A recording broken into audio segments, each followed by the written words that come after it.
Today marks the 10th anniversary of my marriage to Ethan. He said he had to work overtime. However, I saw a photo on my social media feed of two hands intertwined, with the caption, "Only those who don't love you are the third wheel. I hope someone will leave voluntarily." I sipped my red wine and smiled softly. Elders truly don't value such trivial things. They always compete with the women of promiscuous men. Every first of the month, I accompany my mother-in-law to the beauty salon for a treatment. She said she had sacrificed a lot for Ethan in the past. And now that our living conditions have improved, she wants to make up for it. Going together makes others think we have good family values, which is also good for Ethan's image. Though I don't quite understand the connection between the two, I still accompany her every month. After waking up, I felt refreshed and rejuvenated. The salon services are truly excellent. When the time was almost up and my mother-in-law's treatment was nearly finished, just as I was about to leave, I heard a crisp sound like a nightingale. There's nothing I can do about it. I'm just very sensitive to sounds, and even though I'm getting older, I can't seem to shake this habit. My husband is really talkative. I've never met a man who's more cautious than him. He keeps asking me what I'm doing if I'm hungry, and insists that I choose products with no risks. I'm just pregnant, I'm not so clueless that I don't know what to eat. He's such a big man, it's frustrating. As he spoke, he unconsciously touched his still flat stomach, his face filled with the tenderness and joy of a new mother. Looking at her, I couldn't help but feel a pang of sadness for my unborn child. She noticed me looking at her and seemed a bit embarrassed. Nodding at me, then she continued chatting happily with the women around her, truly a vibrant and joyful moment. "Madam, please have a seat. The auntie will be out shortly." Seeing me standing there, the receptionist at the beauty salon politely approached me. "Yes, why are you standing there? Come sit down for a while." "For some reason?" I sat down on the chair next to her. The madam's child must be grown up by now, right? Seeing that I wasn't speaking, she took the initiative to start a conversation with me. What a smart person, I thought to myself. I sighed and said, "I've never been a mother." "Did you also choose not to have children?" Many people do these days. Though some criticize that motherly love shouldn't be called great, being a mother is actually a very happy thing. "What do you think?" she asked me playfully. Everyone's choice is different, there's no right or wrong. Some people might do it out of necessity. Which category does the lady fall into? Even though I love the sound, I couldn't help but frown at the oriole bird chirping nonstop. The latter, I suppose. I answered impatiently. I heard that the technology abroad is very advanced. "Would you like to try it, ma'am? My husband doesn't want me to go through that pain." She looked at me, smiling stiffly, and asked, "Does your husband love you very much?" "Yes, Ethan does love me, but things might be different now." 5 years after we got married, I had a physical exam at the hospital and couldn't help but cry when I saw the results. Ethan held my hand, struggling to hold back his tears, hugged me, and asked, "Without a child, will you leave me? Without you, what's the point of having a child?" I looked into his eyes, filled with anger, and sighed softly. "We can tell others that I have fertility issues, and as a woman, you're more likely to be blamed. I don't want others to look at you with pity. Olivia, you'll stay by my side, right? I've never seen you this insecure before." After crying, I felt much better. Hearing your cautious tone, my heart softened a bit. "You've always been so bold. When did you become so vulnerable?" I held him tightly, as if to comfort him, and said, "Maybe we weren't meant to have children. Actually, the two of us are pretty good together. I know Olivia cares deeply for me. If I were to disappoint her, it would be a huge mistake. So we enjoyed our little world together, and everyone around us envied us. Time flies. 10 years have passed in the blink of an eye, and everything around us has changed." My mother-in-law and I slowly walked out the door. The driver saw us and hurried over to hold an umbrella for us. The summer evening was still hot, and I've never liked the heat. I accidentally noticed that lady's car. The numbers on the license plate were the same as ours, just in a different order. That license plate was chosen by Ethan and me on our 8th wedding anniversary. At the time, Ethan said, "These two license plates have special meaning to us. We should keep them and use them on our cars. You're a bit bossy, but I don't mind." Actually, I didn't stop Ethan either. Men being a bit childish every now and then is kind of cute. My mother-in-law glanced over there and called out to me, "Olivia, get in the car and go home. It's too hot." I responded with a nod, seemingly unaware of the challenge in that woman's eyes. I sat on the sofa, watching a social and legal program on TV. Ethan came in, paused for a moment, looked at the TV, then at me. Why aren't you asleep yet? Watching TV? I thought TVs were just for decoration these days, but I didn't expect ours still worked. I've told you before, go to sleep first, don't wait for me. Take care of yourself, you just won't listen. Though his tone was slightly reproachful, everyone could tell he was actually concerned. My heart ached suddenly. Looking at electronic devices tires my eyes, so I occasionally watch TV to relax. I avoided his gaze, afraid my emotions would get out of control, and I'd become the kind of person I despise most. My eyes hurt a little. Are you okay? Why don't we go to the hospital tomorrow for a checkup? Your health is the most important thing. I can't believe it. His acting is amazing. Those celebrities probably have to step aside for him. His face is flawless, and there's not a trace of anxiety in his eyes. His eyes were filled with concern for me. Is there something wrong with my face? He noticed I was staring at him and felt uncomfortable, so he touched his own face and asked me. Nothing special. I was just marveling at how time has been kind to you. You're truly a naturally beautiful person, I said with a smile. Having such an outstanding person by your side. Don't you feel honored, by the way? What happened at the beauty salon with your mom today? He stared at me quietly, hoping to hear my answer.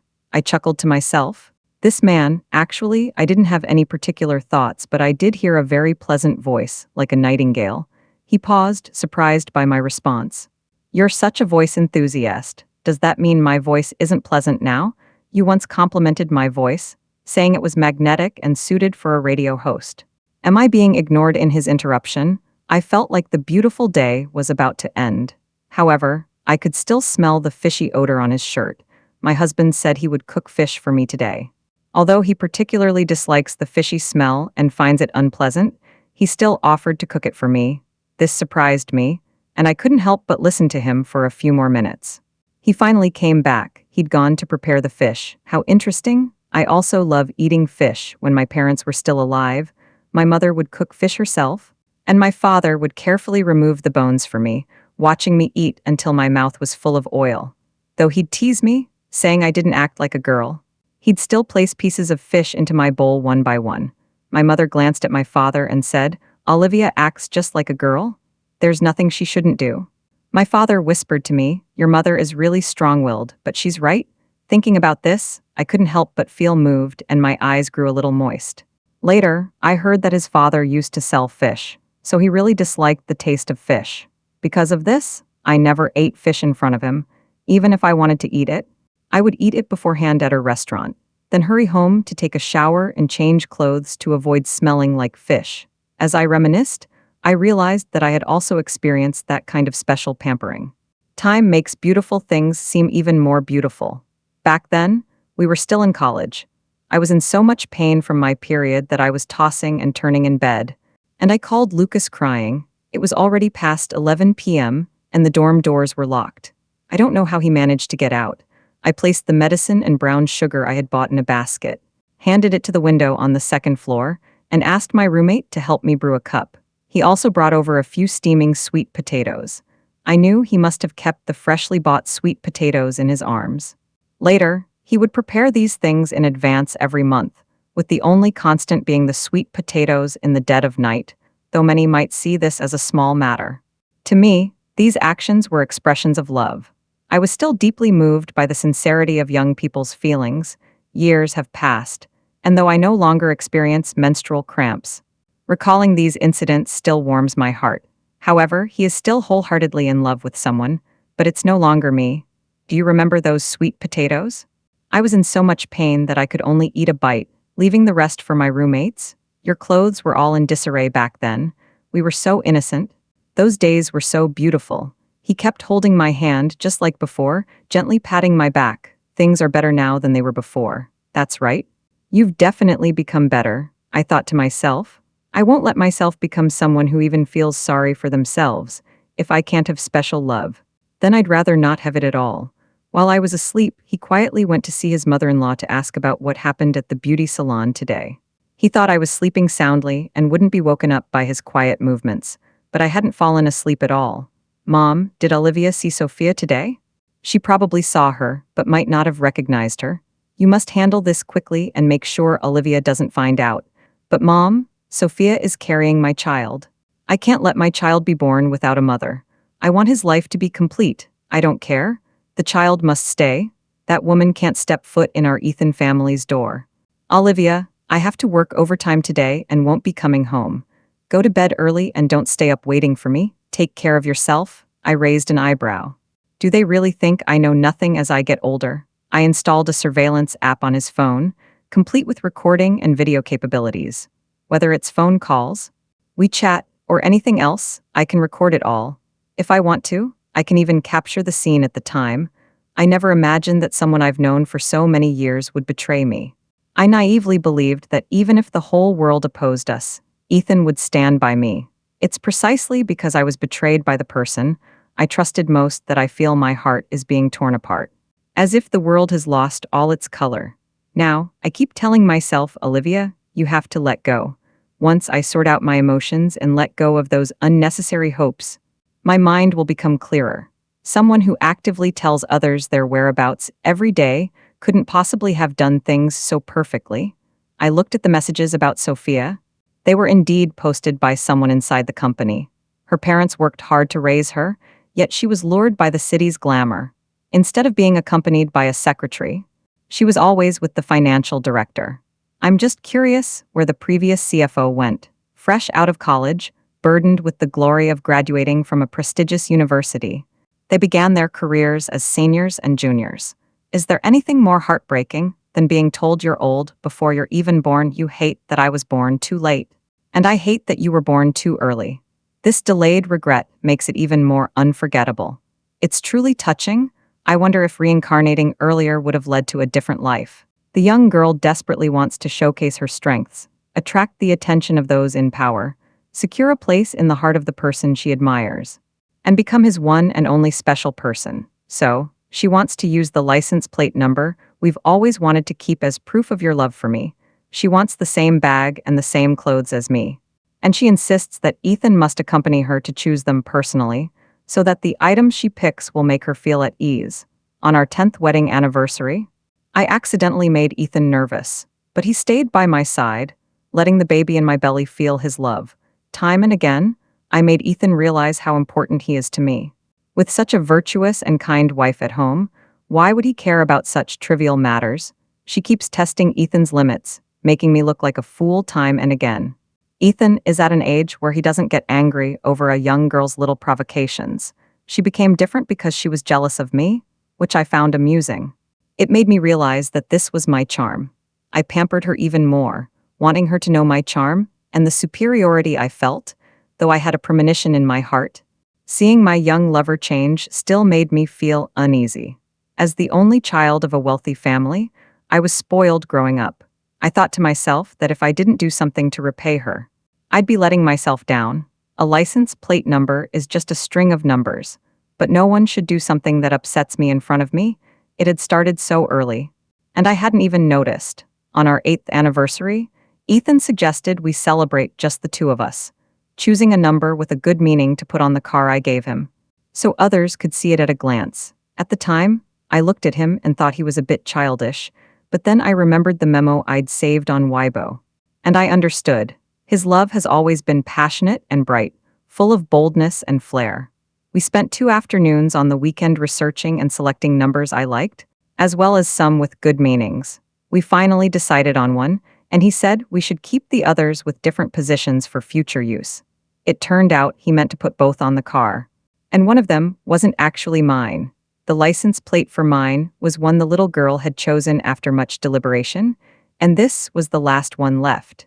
I've been driving the car he gave me, thinking it was a gesture of love, but it was just a half-hearted gesture. Over the past 2 years, I've been traveling frequently for work. More than when I first took over the company. It was all business trips, going with the young woman to see the lavender fields in Provence, a symbol of love. Walking through the cherry blossom groves at the foot of Mount Fuji. Enjoying sweet moments in a water villa in the Maldives. These are all places we've visited on our wedding anniversaries over the years. Yet he's revisited them with someone new. In the young woman's new home, she lay in bed and asked him, "Are you really not going back?" She looked pitiful. Unable to have children, He smiled, kissed her, and stroked her face, saying, "Don't bring up those sad things. Don't let unimportant matters upset you. There's nothing I can do. Compared to you, I can't bear to leave you." It turns out that in his eyes and others, I was just an insignificant person. I feel unfair and angry about how I felt before. The young woman boldly posted on her social media, saying that those who don't love someone are the mistresses, and old women don't deserve love. She sighed to her like-minded friends, saying how pitiful she was, not only without love but also without children. I heard that she donates the company's money to a charitable foundation every year. That money was supposed to be for my child. One day, she'll have to return it all with interest. That foundation was established by me, mainly to help children who can't afford medical treatment, so they can feel a little warmth. I also hope that my child, who never got to see this world, will be healthy and happy in the next life. At the time, I thought it was an accident, but now, it seems he might have felt Ethan wasn't worthy of being his father, so he chose to give up. Ethan said, "I'll give you and the child the best, and I'll make sure Olivia can leave in peace." I felt like I was asking for trouble, listening to the voice coming from the phone and staring at the screen. Tears began to flow uncontrollably, one after another. My heart ached deeply, but the man who had proposed to me, saying this was his well-considered decision, that he loved me, wanted to be legally recognized with me, and asked me to respect his choice and tell him honestly if I could be his partner. That man was no longer here. At that moment, hearing his words, my heart was filled with a mix of emotions. In that instant, I suddenly realized, "Olivia, you are the one I've always wanted." The word partner is so warm. Unfortunately, he doesn't seem to care much about such words anymore. I should have realized long ago that, after 10 years of marriage, people inevitably change. Outside, everyone calls him Olivia's son-in-law, but he's not entirely satisfied with that. After all, he has his own abilities. The man who once navigated the world of fame and fortune with ease is no longer content with the status quo. He is no longer the boy from over a decade ago who would cling tightly to a sweet potato on a few nights each month. He feels resentful about the family's wealth, believing he doesn't have a single thing that truly belongs to him. He feels unjustly treated after all. It's me who can't have children, so why can't he enjoy the happiness of family reunions? He wants Olivia's family fortune, the happiness of having children around him, and even the admiration of young women. His greed grows stronger in this competitive world, and his conscience is slowly being devoured. He wants me to leave with nothing, but he didn't realize that his company actually belongs to me, and everything he has today is thanks to my support. I took a sledgehammer to the car in the parking lot, smashing it to pieces. The alarm blared non-stop. The sound of the alarm seemed to be reminding me that it was time to deal with certain people and things. The security guard called me, asking what happened to the car. He rushed back, still reeking of perfume. "I almost had an accident today. I really don't want this anymore." I yawned lazily and said, "If you don't want it, just sell it. Why smash it? It's my stuff. Even if I don't want it anymore, I don't want to sell it to others." "That's so annoying. What happened? Are you okay?" Seeing my expression, he finally asked. "I'm fine, just alive. Your tone was a bit off today, as long as you're okay. Don't be so stubborn, otherwise people will laugh at you." He kept staring at me intently, trying to read my expression. Earlier, he said he'd respect my wishes, but now he's telling me not to be stubborn and that people will laugh at me. Time flies. "The perfume on you is pretty strong, but it smells nice." I sniffed deliberately and asked, "There was a gathering once, you know. Not everyone is like me. Because I love you, I maintain good morals. They're not you. Couples have good feelings for each other. So why compare yourself to them? Besides, maintaining good morals is actually very basic." Suddenly, the phone rang, interrupting what I was saying, one ring after another. He looked at me and answered the call. "What's going on?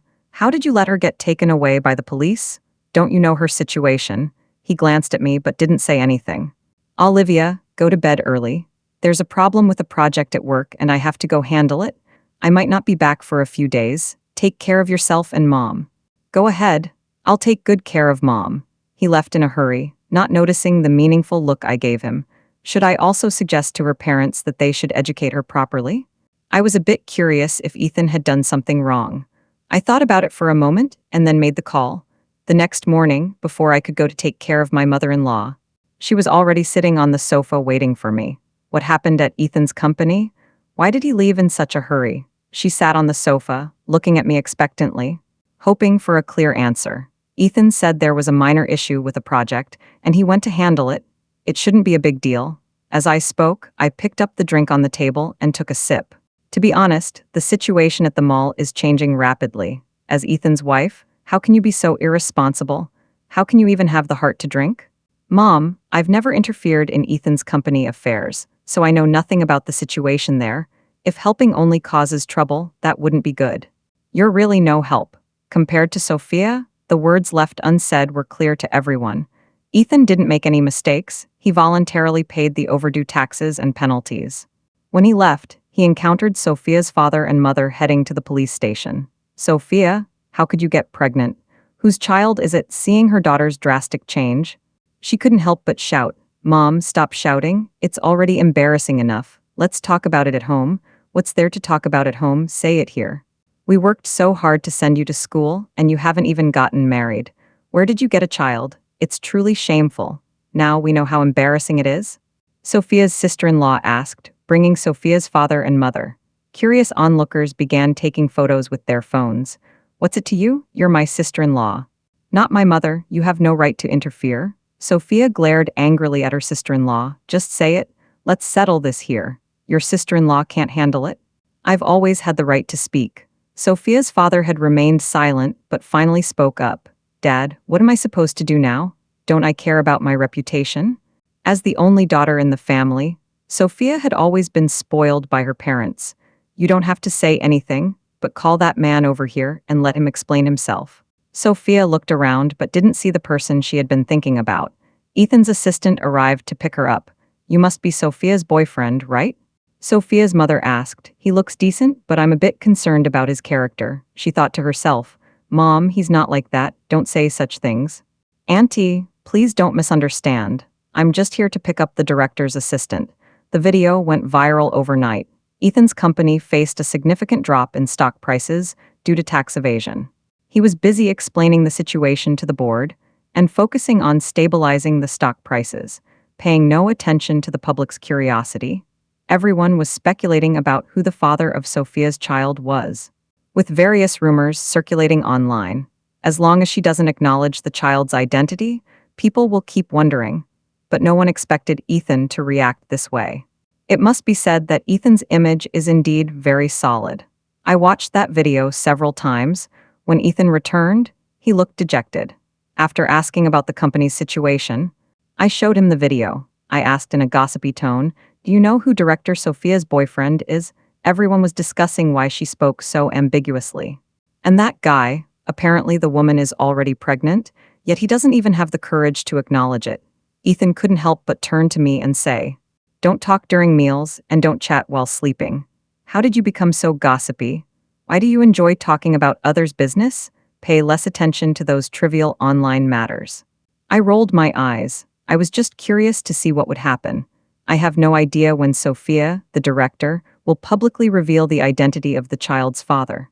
By the way, is Sophia the director still at work? With what happened online, we're all planning to quit. Besides, she's pregnant now, so it's not convenient for her. The company just trended on social media. If this gets out, people will say we don't respect women's rights. Do you really want a trend again? I raised my voice and asked him. That's right, the company can't afford to trend again. After I finished speaking, Ethan responded with some dissatisfaction.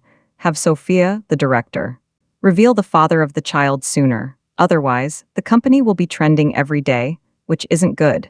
I mentioned it casually while serving myself some food. Netizens will forget about it in a few days. There's so much news every day. Who would remember, don't you know us? Who would turn down some gossip? Some people say the father of the child is some big boss.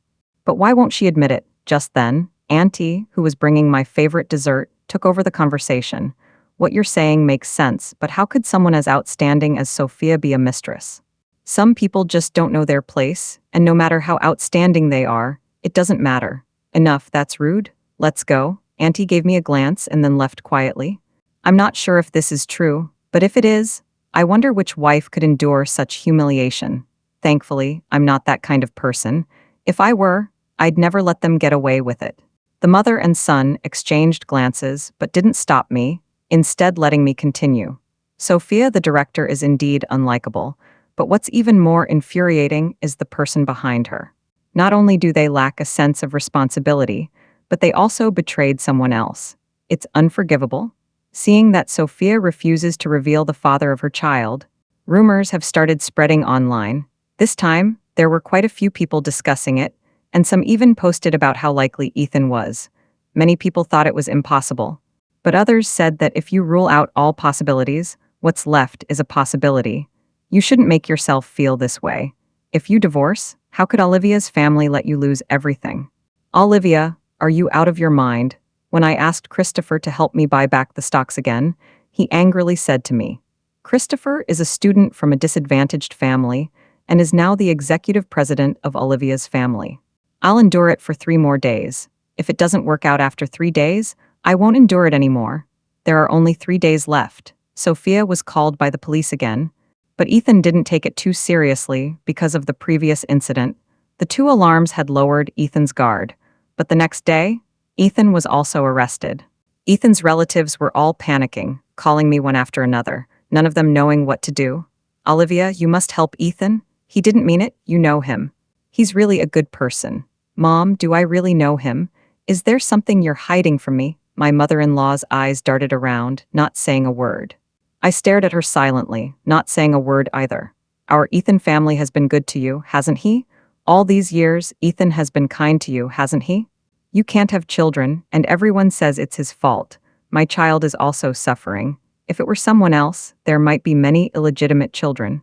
And you still wouldn't be satisfied, she cried as she spoke, as if I had done something wrong. You should understand how my child was lost. I paid the price to protect him. We have no children because we've borne the consequences we deserved. How can we expect to have children? That car accident was just an accident. Ethan didn't want it to happen either.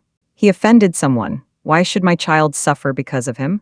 We didn't protect him properly. Isn't this karma? Deep down, I also blame Ethan for offending people when he started his business, leading to him being chased and getting into the accident, and my child suffering as a result, never getting the chance to see the world. However, Olivia, in her 20s, doesn't regret it.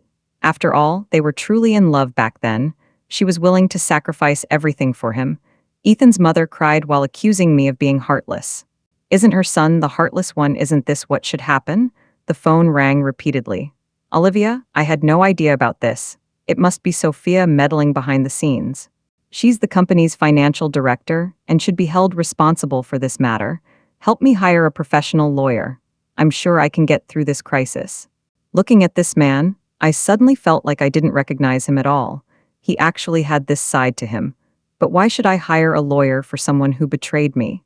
You know, Olivia, I just made a mistake that all men make. We've been together for so many years, and you're really going to abandon me like this, Ethan? There are laws in the country and rules in the family. Those who make mistakes must face the consequences. Olivia, it was Sophia who seduced me. It was really her. Please forgive me, I'll never do it again. Ethan looked through the window, tears streaming down his face filled with regret. But what about the child in Sophia's womb? I heard it's a boy, and her mother really loves him. Olivia, you have to help me. You can't abandon me. After all, we have a history together. The original text didn't mention the child in Sophia's womb. He was just thinking that he could have another child after getting out. Sure enough, a person of low character reveals their true nature. However, I won't let either of you off the hook. Sophia, is this child really Ethan's? I asked her this, and she still looked at me defiantly. What do you mean by that? You don't even have children yourself. Yet you come here to accuse me. No wonder you don't have children. Listening to the recording, Sophia began to cry and said it was Ethan who told her to do it. Without his instructions, how dare she? It's all his fault, and she has evidence. I watched them blame each other and shift the responsibility, in the end. Due to Sophia's irrefutable evidence, Ethan was sentenced to 7 years, and Sophia to 3 years. Seeing this outcome, Ethan couldn't believe it and angrily said, Olivia, you're such a ruthless woman. You have no children, this is your karma. He took all the blame for Sophia, yet the sentence was so harsh. I couldn't believe my son was sentenced to so many years. I tried to explain to her, that shameless woman ruined my son. It's heartbreaking. He was so foolish. I couldn't finish my sentence before she suddenly started convulsing. The doctor diagnosed it as a stroke. I heard Ethan is behaving well in prison and might get his sentence reduced. When I visited him, he looked so downcast. But his fighting spirit was still there. Seeing him like that, I felt a little relieved. Do you think the child in Sophia's womb is whose? I looked at him and asked with a smile. What do you mean by that? It's my child. What's wrong with that? I took out a test report from my bag. The paper was slightly yellowed, indicating it was quite old. I placed it on the glass and made Ethan read it carefully, word for word. You two are really frustrating. You don't care at all. He was taken away by the guards in anger. I heard that Sophia's child had accidentally fallen, and she had become a bit unstable, so I didn't pay much attention to her. Stepping out of the police station, I looked up at the blue sky and white clouds and took a deep breath. Tomorrow is a new day, and my life will also have a new beginning. In the epilogue? Ethan, do you regret it in prison? He stared at the screen showing her with her bright smile and silently asked himself.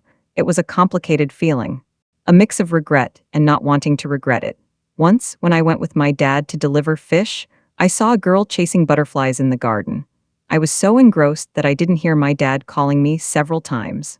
That was their first meeting, but she was too busy watching the butterflies to notice me staring at her. He watched her and realized they came from two different worlds. He began to hate the smell of fish because of his inferiority complex. Over time, some people noticed he couldn't stand the smell, and even she heard about it. But she didn't know that it was just a way for him to hide his insecurities. He wasn't a naturally gifted student, but after studying late into the night every day, he finally got into the same middle school as her. His parents were proud of his grades because he could attend a school that wealthy families had to pay for. But he dared not let his guard down because they would have to attend high school and university together. He was lucky to inherit his parents' good looks and was quite handsome. He followed her, step by step, always by her side. He used his good looks and academic advantages, intentionally or unintentionally, to keep other boys away from her while gradually drawing her attention toward him. To attract her, he began pretending to be a sunny and enthusiastic person, striving to hide his true nature and gradually capturing her gaze. His efforts finally paid off, and we were together in college. Those nights when I secretly snuck out of the dormitory to buy sweet potatoes for her were the happiest times of my life.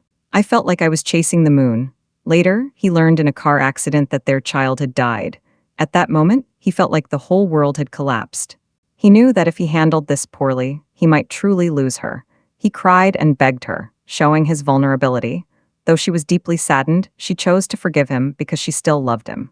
She said that they were also very happy together, which made him feel rejuvenated. When exactly did things start to change?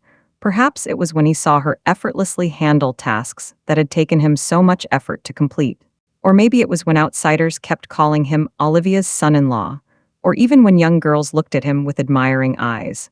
Later, he met Sophia, who was just as despicable and arrogant as he was.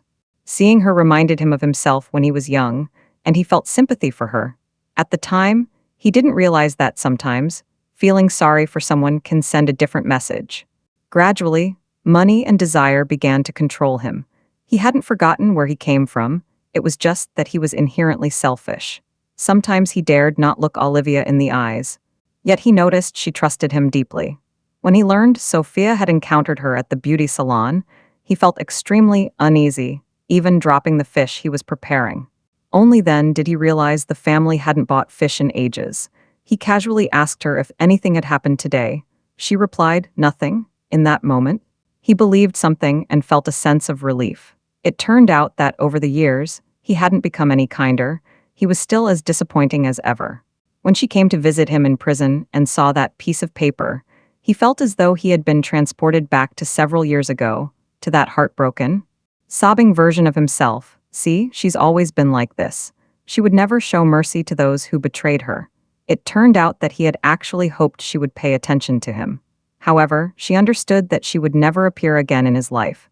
She had completely given up on him, and he had lost his light.